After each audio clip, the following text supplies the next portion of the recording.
আজ international yoga day. আমার হালকা শোল্ডার পেন থাকাতে রেনার যোগা ক্লাসে আমি জয়েন করতে পারিনি। সকালবেলা রেনাকে পড়তে বসানোর সময় আজকের দিনের বৈশিষ্ট্য বোঝাচ্ছিলাম, মানে আজকের দিনটা কেন ইম্পর্টেন্ট, আজকে কি দিন। তখন ছোটবেলায় আগের স্কুলে যে যোগাগুলো শিখিয়েছিল সেগুলো দেখিও করতে শুরু করে দিয়েছে। সারাদিনের কাজকর্ম সেরে তারপর আমি চলে গেলাম আমাদের রুশাজে মেকআপ ক্লাসে। সত্যি সারাদিন বাইরের কাজ বা বাড়ির কাজ সামলাতে সামলাতে আমাদের আর কোনোভাবেই এক্সারসাইজে টাইম দেওয়া হয়ে ওঠে না, যেটা কিন্তু খুবই ভুল।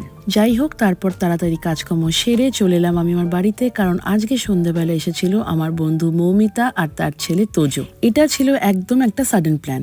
মৌমিতা আমার বাড়ির খুবই কাছে থাকে, কিন্তু সময়ের অভাবে আমাদের দুজনের একদমই দেখা হয়ে ওঠে না। সেই কলেজ থেকে আমাদের বন্ধুত্বটা এত সুন্দর হয়ে এখনো আছে। রেনা আর তোজোর মতন বয়সী বাচ্চা যখন একসাথে মানে একই ছাদের তলা হয়, তখন সে ঘরের অবস্থা আর দেখার মতো থাকে না। না পেরে আমার বন্ধু এদের দুজনকে পড়তে বসিয়ে দিয়েছে। বাই প্রফেশন আমার বন্ধু কিন্তু একটা স্কুল টিচারও, তাও আবার বাচ্চাদের ক্লাসও নেয়। চেষ্টায় ছিলাম যে আমি মৌমিতার কাছ থেকে একটু পড়ানোর প্যাটার্নটা যদি শিখতে পারি, কিন্তু ও হাতে অনেক অল্প সময় নিয়ে এসেছিল।